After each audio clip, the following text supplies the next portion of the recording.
অর্থনীতি চাপে আছে সেটি আজকে অর্থমন্ত্রী নিজের বাজেট বক্তৃতায় বলেছেন, এবং তিনি একথাও বলেছেন যে আমরা এমন এক ধরনের অর্থনীতি বুঝে পেয়েছি যেটি বিগত একটি সরকারের আমলে কিছুটা আসলে কি বলবো ভিত্তিটা দুর্বল হয়ে গিয়েছিল, এবং সেই বিপদ থেকে অর্থনীতিকে তুলে ধরাটা জরুরি। যদি তাই হয়ে থাকে তাহলে এত বড় বাজেট দেওয়ার দরকার আসলে ছিল কিনা, নাকি আমরা কিছুটা উচ্চাভিলাষী না হলেও পারতাম? জি, ধন্যবাদ আমাকে আজকের অনুষ্ঠানে আমন্ত্রণ জানাবার জন্য, এবং সবাই যারা দেখছেন সবাইকে শুভেচ্ছা। আপনার কথার মধ্যেই কিন্তু কিছুটা উত্তর আছে যে অর্থমন্ত্রী আমির খসরু মাহমুদ চৌধুরী আজকে বাজেট আলোচনায় বলেছেন যে আমরা চাপে আছি। তো এই মুহূর্তে সরকারের সামনে চ্যালেঞ্জ দুটো। একটা হচ্ছে এই চাপে থাকা অর্থনীতিকে তুলে আনা, এবং চাপের যে অর্থনীতি এটা কিন্তু হুট করে আসে নাই, যেটা 1 মাস বা 2 মাস আগে হয়েছে। আমাদের অর্থনীতি কিন্তু গত আমি বলবো 10-15 বছর ধরেই চাপে আছে। বিষয়টা এরকম না যে হুট করে চাপের মধ্যে পড়ে গিয়েছি। তো অর্থনীতি চাপে মানে মানুষ চাপে থাকা, তো সেই চাপ থেকেও মানুষকে বের করে আনতে হবে। পাশাপাশি আপনার ইকোনমিকে রিকনস্ট্রাক্ট করতে হবে, পুনর্গঠন করতে হবে, উৎপাদন বাড়াতে হবে, আপনার কর্মসংস্থান তৈরি করতে হবে। তো সেই দিক থেকে বিবেচনা করে আমার কাছে মনে হচ্ছে যে এবারে বাজেটটা চমৎকার হয়েছে।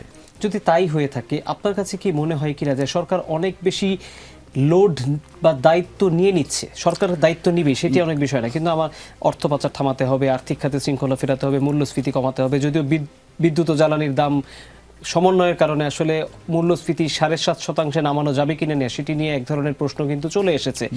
বিনিয়োগ বাড়াতে হবে, শৃঙ্খলা ফেরাতে হবে, সবাইকে খুশি করতে হবে, এবং দরিদ্র মানুষ তাদেরকে সামাজিক সুরক্ষা কর্মসূচির আওতায় তাদেরকেও সাপোর্ট দিতে হবে। অনেক বেশি চাপ হয়ে গেল না? না, মানে রাজনীতি এবং অর্থনীতি তো চাপের বিষয়। আপনি যখন রাষ্ট্র পরিচালনার দায়িত্বে যাবেন, আমাদের মতো দেশের যেখানে নানা ধরনের সংকট আছে, আপনার আরেকটা কথা আপনি হয়তো বলেন নাই যে স্বচ্ছতার একটা বিষয় আছে। গোটা বাজেটটা যখন আপনি বাস্তবায়ন করতে যাবেন, আমাদের দেশে বাজেটগুলো আসলে সফল হয় না। কারণ হয় যে আপনি যেটা বললেন উচ্চবিলাসী একটা বাজেট আমাদের সরকারগুলো দেয়, যখন আপনি বাস্তবায়ন করতে যাবেন তখন নানা ধরনের সমস্যা থেকে এর মধ্যে একটা হচ্ছে দুর্নীতি এবং অনিয়ম। এর কারণে কিন্তু আমাদের অনেক উচ্চবিলাসী পরিকল্পনা মুখ থুবড়ে পড়ে। তো সেই জায়গায় আমি যেটা বলবো যে বাজেটটা খুব বেশি উচ্চবিলাসী না, কারণ এটা দরকার ছিল। কারণ আপনি দেখবেন এইবারে বাজেটটা খুবই জনবান্ধব হয়েছে। জনবান্ধব এই অর্থে যার যেটা প্রয়োজন মোটামুটি সরকার বলার চেষ্টা করেছে, বা অর্থমন্ত্রী বলার চেষ্টা করেছে। ধরেন ব্যবসায়ীদের কিছু ছাড় দেওয়া হয়েছে, যেমন এই বাজেটের সবচেয়ে গুরুত্বপূর্ণ দিক হচ্ছে নতুন নতুন উদ্যোক্তা তৈরির কিন্তু অনেক পরিকল্পনা আছে। পার্টিকুলারলি আপনার আইসিটি খাতে বা অন্যান্য খাতে, যে আমি যেটা শুনেছি যে নতুন যারা ইনোভেশন করবেন বা ইনোভেটিভ পরিকল্পনা নিয়ে এগিয়ে যাবেন তাদের জন্য সরকারের একটা বিশেষ বরাদ্দ থাকছে। আবার ধরেন এই বরাদ্দটা তরুণদের আগ্রহী করবে, যারা তরুণ উদ্যোক্তা হিসেবে বিজনেসে আসতে চান বা ব্যবসায় আসতে চান। আবার পাশাপাশি যিনি 65 বছর হয়ে গিয়েছেন তিনি রেলে বিনা পয়সায় ভ্রমণ করতে পারবেন, মেট্রোতে 25% ছাড় পাবেন। মানে উনি তো পেনশনে চলে গেছেন, ওনার তো আসলে আয়ের সুযোগ নেই, কিন্তু ওনাকে সরকার কিন্তু কিছু সুবিধা দিচ্ছে। পাশাপাশি স্বাস্থ্য খাতের দিকে দেখেন, হার্টের রিংয়ের দাম কমানো হয়েছে, কিডনি ডায়ালিসিসের ফিল্টারের আমদানি শুল্ক কমানো হয়েছে, ক্যান্সারের ওষুধ তৈরির কাঁচামাল আমদানির উপর শুল্ক সম্ভবত প্রত্যাহার করা হয়েছে।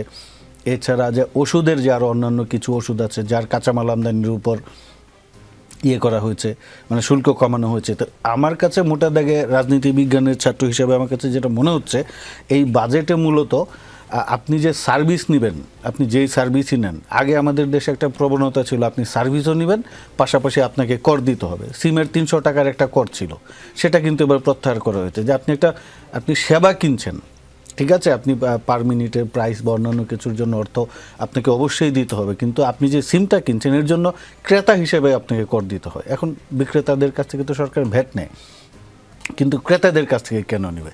তো যেটা বলা হচ্ছে এইটা প্রত্যাহার করাতে হয়তো বা 1200 কোটি টাকা সরকারের লস হবে, আয় কমে যাবে।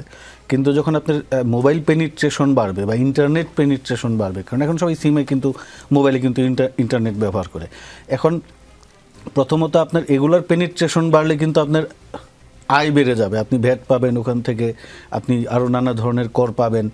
পাশাপাশি টেকনোলজি ছড়িয়ে পড়বে। বাংলাদেশের মানুষের হাতে হাতে যদি ইন্টারনেট পৌঁছে যায়, সেটা মোবাইলের মাধ্যমে হোক বা ব্রডব্যান্ড কানেক্টিভিটির মাধ্যমেই হোক, যেইভাবে হোক, ইন্টারনেট যদি পৌঁছে যায় তাহলে প্রযুক্তির সুবিধাটা আমরা নিতে পারবো, যেটা সরকার বলছে যে টেকনোলজির সুবিধা তারা চতুর্দিকে ছড়িয়ে দিতে চান। এটা একটা দিক গেল। আবার ধরেন যে এই যে যারা ফ্ল্যাট কিনবেন তাদেরকেও একটা সুবিধা দেওয়া হয়েছে যে প্রাইস বলতে যেটা ক্রয় মূল্য সেটাই দেখাইতে হবে দলিলে। এটা আসলে নিয়ে কোনো প্রশ্ন করা যাবে না। তো আমার কাছে মনে হচ্ছে এখন আপনি সমালোচনা খাতিরের বলতে পারেন যে সবাইকে খুশি করার চেষ্টা করা হয়েছে।